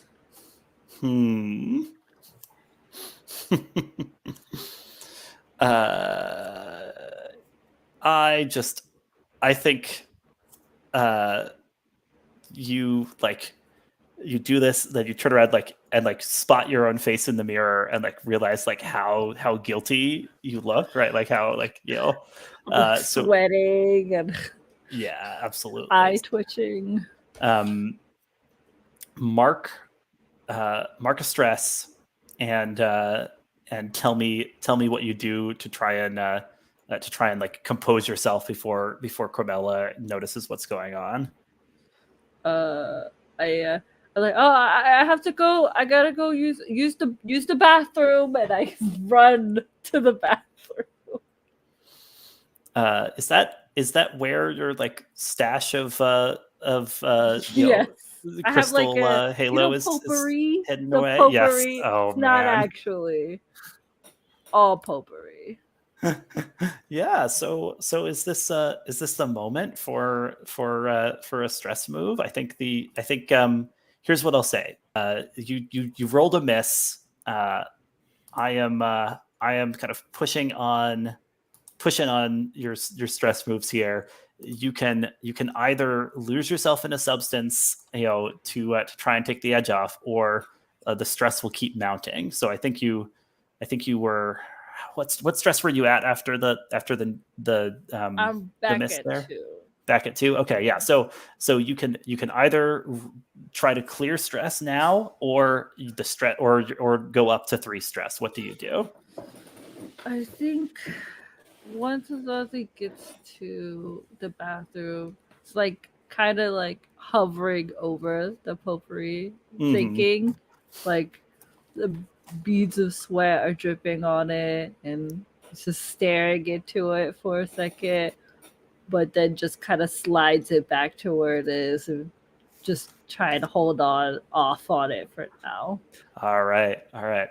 Trying to keep it together. I think that brings you up to 3 stress if I'm counting correctly. Great. Cool. I want to cut to Zephyr, because you have got your gang together. to follow up on this hot tip from Gordo. Like, do we get just a couple like establishing shots of your crew, like, adjusting their brass knuckles, or like otherwise like gearing up for, just in case things get messy here? Like, yeah, I've got my like a super cheap like secondhand gun. Yeah. Like I'm like just itching to use it. But yeah, just sort of gearing up, grabbing whatever baseball bat or whatever we need. Oh, nice. Yeah. Some kind of bat. Absolutely. Yeah, it's like more like almost more just to look bad than to be effective. Not a super great fighter, but better to look the part than not. Azul is the only one we haven't learned a little bit about. What species were you picturing for them? Oh, Azul is a human. Azul's a human. All right. Yeah. And pronouns? She and them. All right. Oh no, I'm sorry. I was looking. I thought you said Zephyr. No, Azul is. I think Azul is actually a Rox. Oh, nice. Okay, Yeah. so you got some muscle here in your group, because you got Ogre, Viashino. Oh yeah, that's right. Rox. I guess so. Yeah. Nice. Yeah, I think, and Azul's Sheer, I think. Yeah. All right. Nice. So there are some tough customers here, right? As the four of you kind of, you take down one of the pretty disused elevators that brings you down into the kind of furnace-like Chaldea, at the base of the city, where there is allegedly this unsecured Halo warehouse, right? And kind of we get the shot of like the door getting busted open, right? By Gordo and Krent, ripping this corrugated metal to make an opening for you, and you're walking into this place, and there are kind of crates stacked high in the center with that telltale multicolored glow, right? Like violet and turquoise, the sign of Halo there, right? And then just as you're kind of getting ready to start like taking loads of this out, you hear somebody say, "Don't move another muscle." And like the sound of unmistakable weapon cocking sound from somewhere in the shadows of this building. What do you do? Is it coming from above, around? The voice and the weapon came from kind of one of the corners of this spot. Are you trying to get a sense of the person behind the voice, maybe? Or yeah. Nice. When you size someone up, roll with savagery. Size one up. There we go. Yeah. Savagery is a 0, so let's size up the voice there.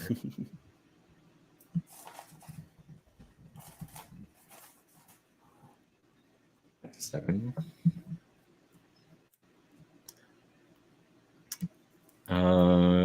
Ask one.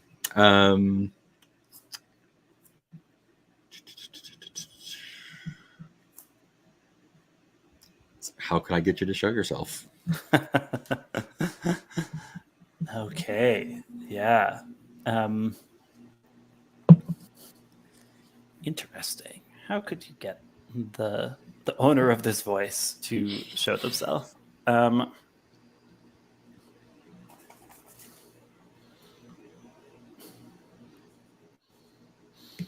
Yeah,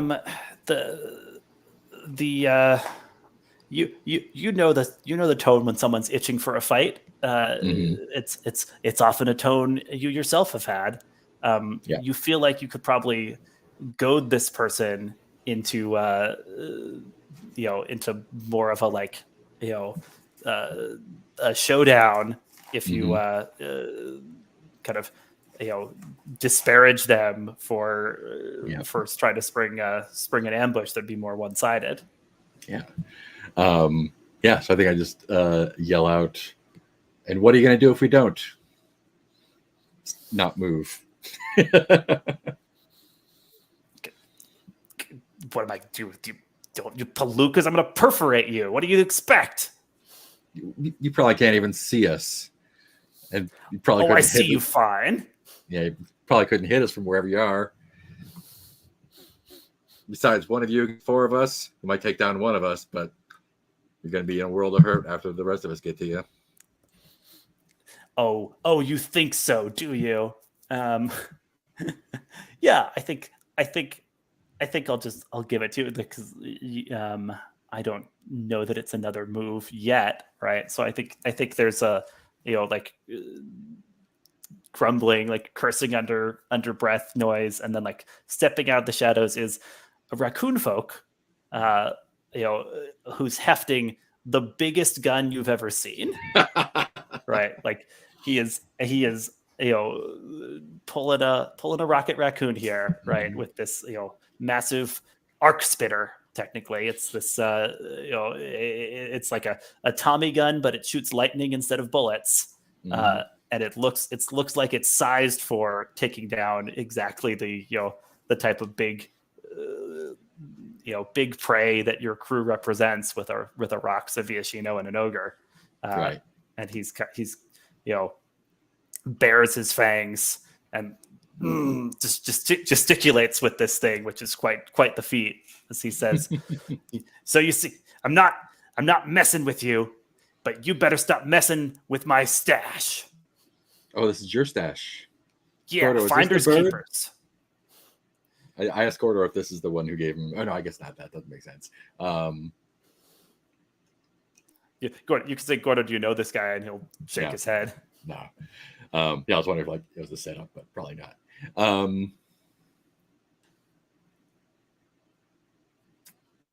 man, he does want to fight.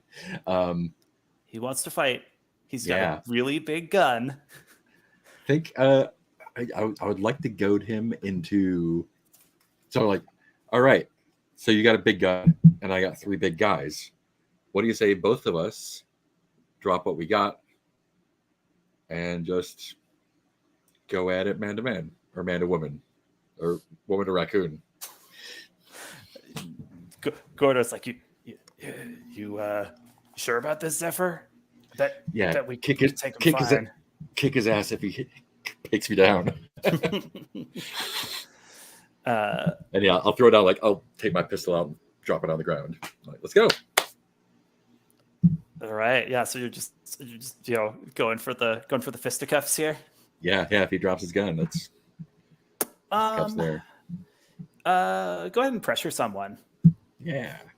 That is with hustle. That's with hustle. All right. That's pressuring someone to go along with you. On a hit, they see your point. They have to follow your lead or mark stress. As on, you let something important slip as you bring the pressure to bear. Do I have? I thought I had a.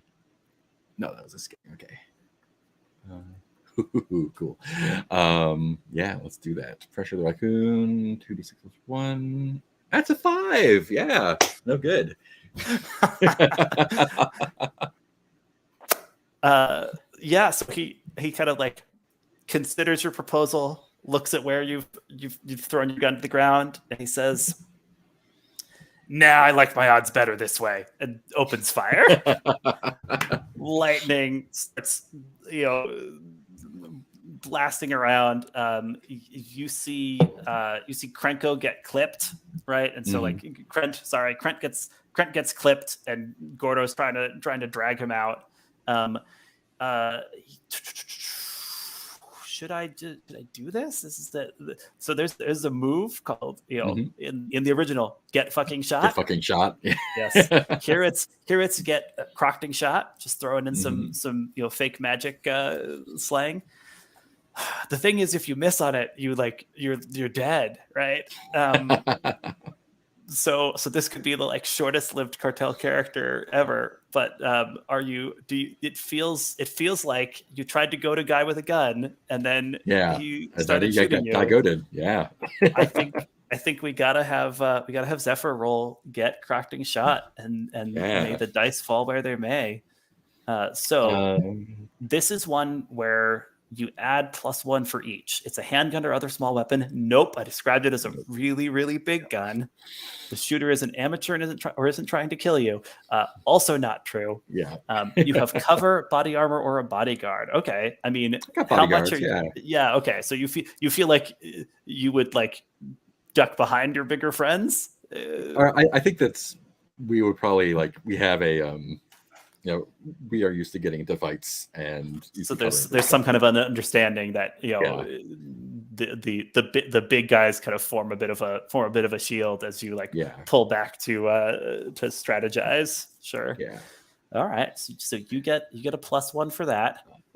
Cool. That's sweet. Is there any other there's no other taking surpluses or whatever? Oh wait, hang on. Is there a special hawk thing for this? Because the hawk is actually it's for escaping. I have, but not for when you're completely focused on escaping. Push your luck with hustle instead of grit. Yeah, and +1 to your roll if you get crocking shot while trying to flee.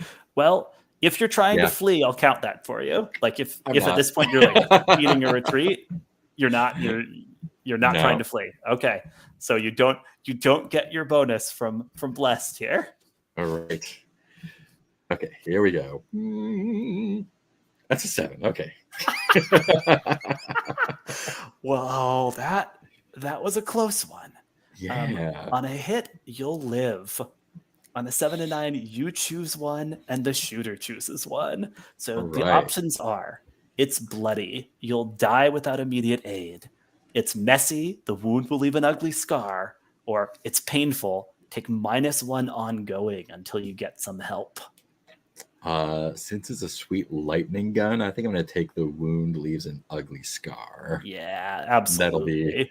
That'll be hard to explain to Azazi. Yeah. Azazi. So absolutely ugly scar, and I'm going to go with it's painful. So -1 ongoing until you get some help. So you are kind of feeling it, right? Not only where you were wounded, but all over there's this little electrical tingle, right? And your hands are just shaking a little bit, right? You need someone to unmess you up. Mm-hmm. What do? You just got shot. You could at this point run or try and turn it around. What's the plan here, Zephyr? I think I'm gonna just charge him and use my drop a move. I'm gonna fill up my stress track and turn to violence. And I assume he's not expecting me to charge at him when he has a giant lightning gun. Okay, I buy it. He's an unsuspecting target just because only an idiot would just charge in and try to fight against someone wielding this weapon. Sure. It'll take me up to how much stress is the full stress? 5. Okay. How is that right? I'm just looking at that's what the drop down goes up to. Yep, 5 stress, my man. I don't know what happens when you get more stress, but I'll take it. This is an exciting place to be going into the second session. I'll just say. Okay, so you get a 10+ on turn to violence. So that's you choose 3 from. You inflict terrible harm, you suffer little harm, you resist marking stress, you avoid collateral damage. So if I mark another stress, what happens? I think you have to choose resist marking stress. You can't choose to mark stress. Because you can't choose to mark stress. So kind of one option is sort of locked in by the fact your stress track is full. Then I'm going to inflict terrible harm and suffer little harm. All right. Yeah. And let collateral damage happen. Collateral damage happen. Yeah, absolutely. So So what's it look like when you take out this raccoon folk with your kind of seemingly insane charge? Yeah. So he's got the gun. I think he probably almost clips me again as I'm going at him. Mm-hmm. And it's almost like it's not graceful. It is just like are raccoon folks smaller or just the same size as raccoons, or They're smaller than humans. They're probably a little bigger than a like mundane raccoon. Yeah. yeah. Then probably like what would be like a tackle around the waist for a person my size is like a tackle around like the upper arm / neck, Mm-hmm. and just like do a flying clumsy leap on top of him, and the gun gets knocked out of his hand, and I scoop it up and just start bashing his face in with it. Oh man! Not bothering shooting, just this is a blunt just weapon. turning the gun into a bludgeon. Yeah, absolutely. And and then don't stop until he's not moving anymore. Yeah, and then like kind of there's like a almost like like the red mist like clears a little bit from Zephyr's eyes as she like hears kind of Azul saying, Zephyr, we gotta go, we gotta move. I think I almost take a swing at him and like stop myself, like grab whatever you can put in pockets and let's get the fuck out of here. Nice. And I'll take the gun with me too, just like it's like super fucked up and absolutely maybe not functional, but seemed to work the first time. And just as a like little like hint of collateral damage, I think we like the view pulls back. We see this this group kind of limping away with like what they could grab, which is obviously not the full contents of this warehouse, since you didn't come with a big truck or anything to load it all up. So you've just got a few crates, or like you're dragging a crate and stuff you stuff in your pockets. But like the whole place is now sparking right from the electricity that got shot around it, and like all our people are starting to congregate, like staring and pointing, and probably like ripped open a couple of crates with the lightning gun too. Or... absolutely. So like just like random civilians are like running in and like grabbing what they can from the halo that's been spilled here, and like as you're getting away, Gordo's like, somebody did get sign off from the boss on this, right?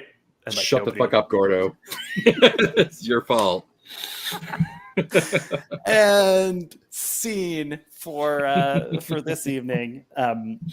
Let me do a round of checking in. Did anybody hit one of their keys but not get to take the XP from it yet? You took the key for willingly enter dangerous situation without precautions or deception, Zephyr. Great. Yeah. And we got the loyalty one for Azazi. Markets when you violate family members' boundaries to protect them. I think we haven't seen that yet, but we'll keep that in mind for the future. Yeah. All right.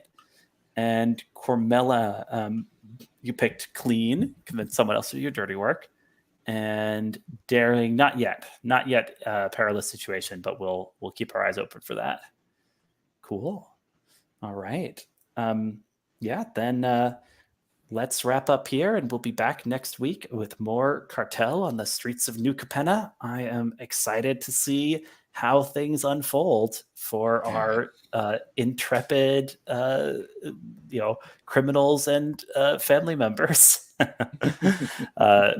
Any folks who've been watching along, thanks for joining us, and hopefully see you next time. But till then, stay safe out there.